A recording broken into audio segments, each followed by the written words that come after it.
The case against Susan Smith, it's one that's now 30 years old. That is hard to believe. Susan Smith, a South Carolina woman who claimed that her two young sons had been kidnapped during a carjacking, and the nation at that time watching, searching, pleading. This is pre social media. This is 1994.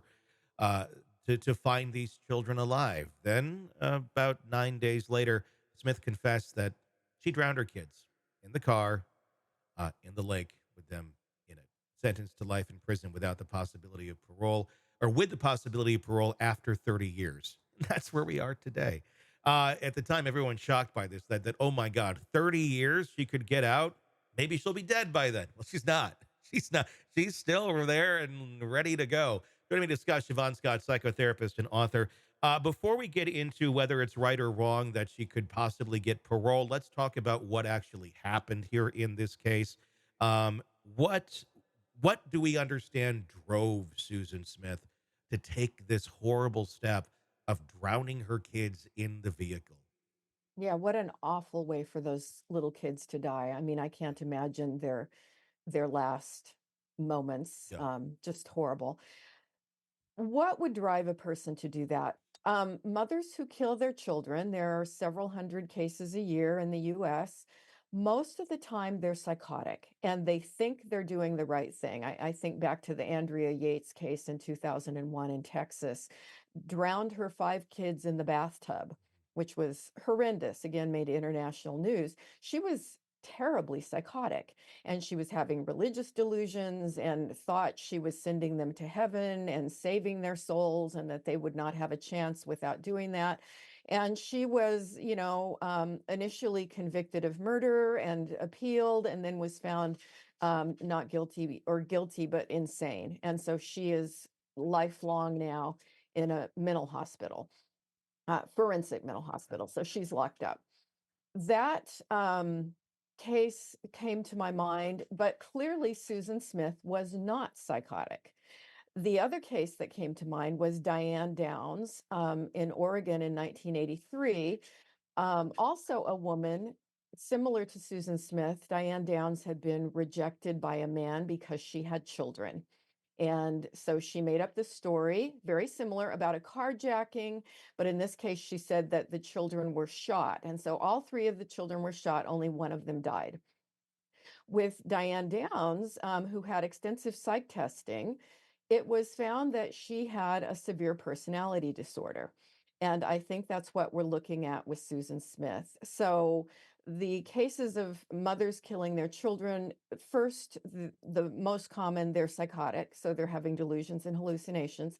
The next most common is they're going through a divorce and it's a revenge situation. And often they plan to suicide. Mhm. So it's kind of a, to the father, look what you made me do. And we see men do that often too. They'll kill the Yeah. kids and kill themselves. But I think what we're looking at with Susan Smith is, again, there was a situation with a man she was having an affair with. She was still legally married, but separated from her husband, and was desperate to have this man in her life. And he wrote her a letter basically breaking up with her. And one of the main reasons was because he didn't want a ready made family and didn't want to be with a woman with kids. Mhm. And so, we always talk about these cluster B personality disorders. And for women in that situation, it's usually borderline personality disorder. And I think with Susan, because of the dramatic show she put on for 9 days with this elaborate story about a carjacker and, her tears, I think you've got a side dose of histrionic personality disorder. She's an actress. She's a fairly good actress. And this, of course, would be something that she had since childhood.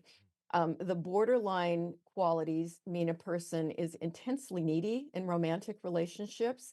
They have a very weak ego. They don't have a very strong sense of self. They're volatile emotionally, impulsive, can be very angry, and have very, very poor judgment, and will go to any lengths to keep a partner in life. We see it more with women.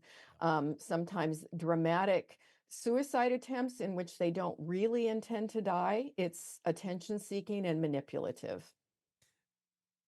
I can attest to that. from life. It's fairly common, but there are extremes, and Oh so my I think with God. Susan Smith, you see Yeah. an extreme case Oh, it of happens. this really bad mix of cluster B personality, Yeah. There's, and they can be very good actresses, and so yeah. people may say, "Oh, but she was always a wonderful mother." Yeah. Yeah, but it was about that deep, and when it Yes. came to keeping this man, Hmm. she thought that this bizarre story, which again, a horrible story, Hmm. saying it was a black man Yeah. who carjacked her, and of Yeah. course thinking that that would make it more believable, and that's again an insidious thing to do. It is. And the fact that she did sit there for 9 days and was able to do this ruse. I mean, that just shows that extra level of what the disorder. I was going to say depravity Yeah, because it kind of is, but it's yeah, but ultimately, if we're going to talk, what's driving this engine, it's that disorder.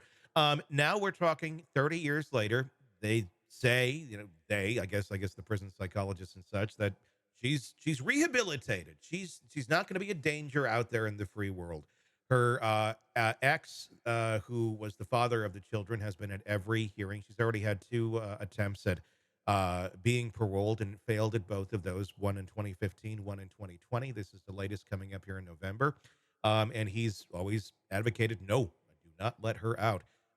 Is there any reason we should let her out into society? Is there any purpose to this? Knowing what we know about personality disorders and things this severe, you don't really get rehabilitated. right, right. And she has proven herself to be a very adept actress and very good at manipulation. I understand that she's had multiple sexual relationships with guards.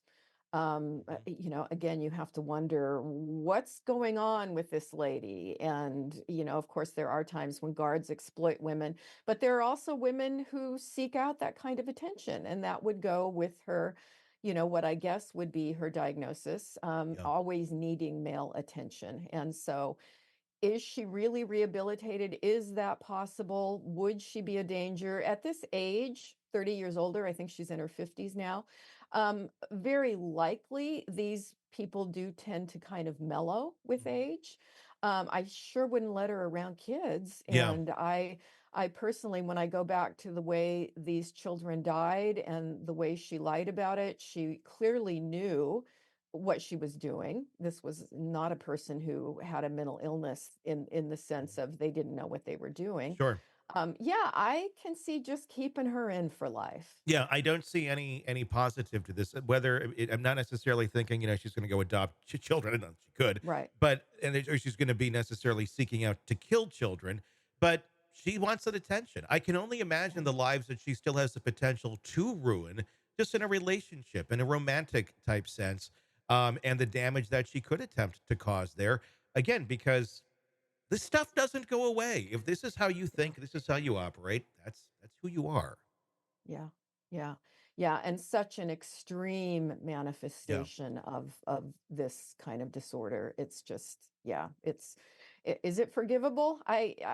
Clearly her ex-husband does not feel that way. Yeah, I don't think it necessarily ever should be forgivable for Yeah. taking a life like that. So we'll see where that lands. The hearing is in mid November, and we'll let you know how that turns out.